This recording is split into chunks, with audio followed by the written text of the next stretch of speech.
support the motion and congratulate the appointees of the council.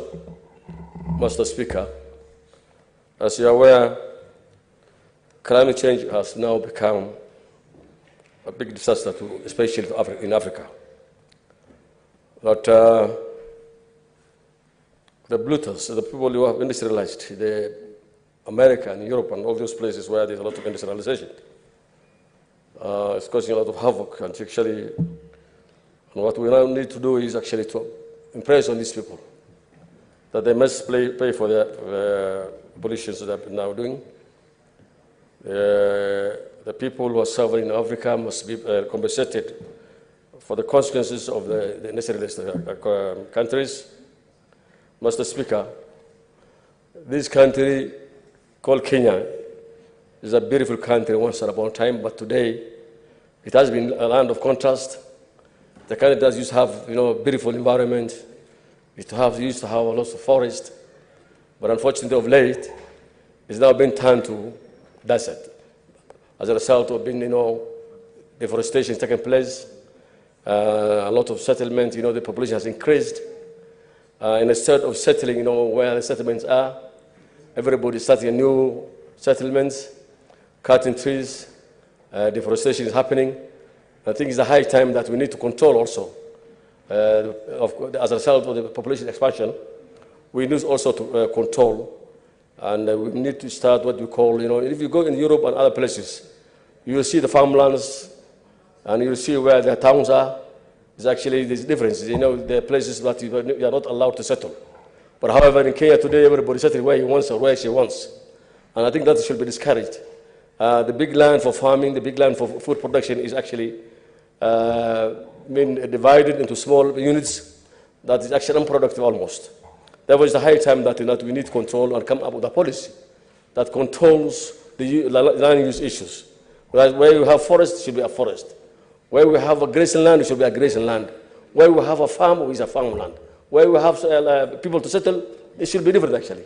However, having said that, Mr. Speaker, I think the most unfortunate thing is the people who are most affected are the people in the acid areas. They are in the same arid areas. Today, as I talk here, the last 5 seasons, there was no rain in Ireland, the acid areas. 9% were almost died, and this actually has destroyed the mainstay and the livelihood of a pastoralist. About 10 million Kenyans today have no source of income. They have no food security. And we thank God that now it has started raining.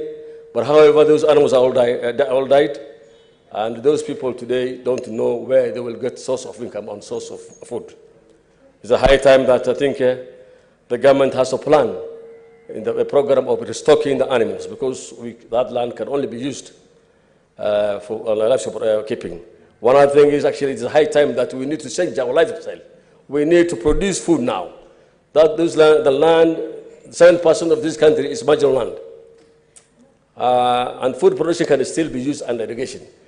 If today Saudi Arabia is producing food in surplus, Egypt is producing in surplus, I think Kenya has a better land, and we have all the resources available.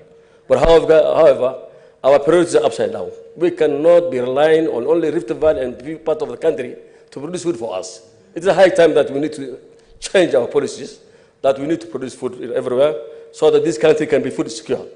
As it is today, 90% of Kenyans are food secure. We are now becoming a consumer country. We are importing food, like fruits and all the other things, from our neighborhoods, Uganda, Tanzania, Ethiopia. And this country has a better environment and a better land. But however, we don't have very serious policies that will now enforce food production. So I think now we cannot make a repeat every year that we will always ask for food. This country now today we have IDPs as a result of animals dying, people because they have been so much affected. There are people now being fed by the world of NGO world. So I think this is actually a shame of this country. We cannot afford our people to be fed by the international organizations every time when the circle has shut out. Mr. Speaker, now as you see, it has rained The water is draining to the seas and oceans. What we need to do is actually we need to have a very serious water harvesting. That we need to harvest the water now. So at least by the time the rains will fail, then we'll have enough water that will have at least been harvested, that we have big dams, we have at least water reservoirs that can be able to take us across the board. Mr. Speaker, I think one other thing is the council, that is the Climate Change Council, is actually a new council. But you know, most of our councils and authorities, especially like anything to do with climate change, is actually donor-driven. And they become moribund after a short time. When the donors withdraw the money, they become moribund. They become institutions, and they become, they have no use, use to anybody else, onto the country. Therefore, we shall not be relying on donors always.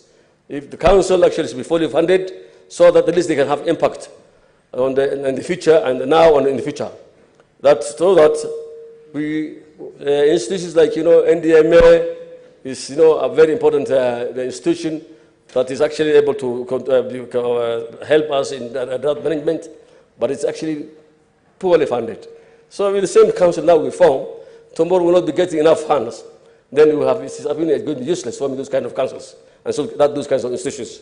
Therefore, Mr. Speaker, one other thing is actually this council, I expected the council at least to have the faces of the people who are really affected by the climate change.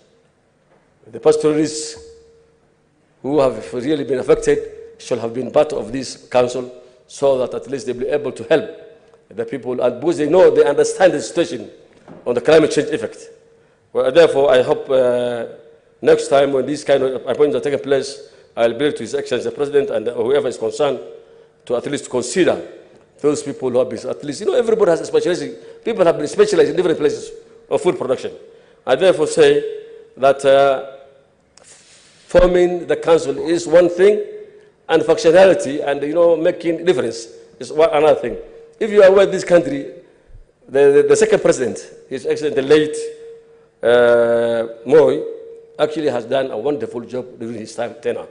You remember, we used to do a lot of soil conservation, used to do a lot of forestation, and as a result, I think even forest cover has increased. That is kind of the issues. What we want now is that kind of engagement to the public must be engaged. Students will be encouraged. Schools should have some forestations, and therefore, so that at least we can have a better forest cover. I think the thing which is causing us a lot of problem is these unnecessary settlements, where everybody is settling where he wants or she wants. That should not be done. We must be having some collective places where people settle, and places where we can do